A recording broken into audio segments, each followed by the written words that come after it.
An antique cabinet, 32 inches wide, 17 inches deep, and 52 inches high.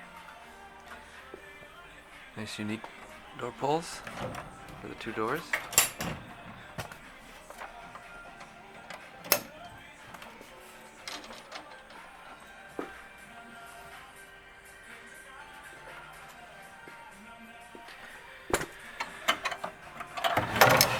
Two drawers.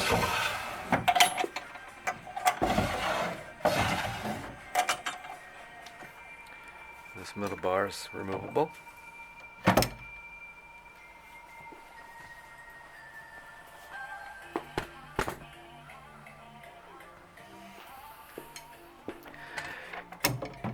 It's up into a slot there.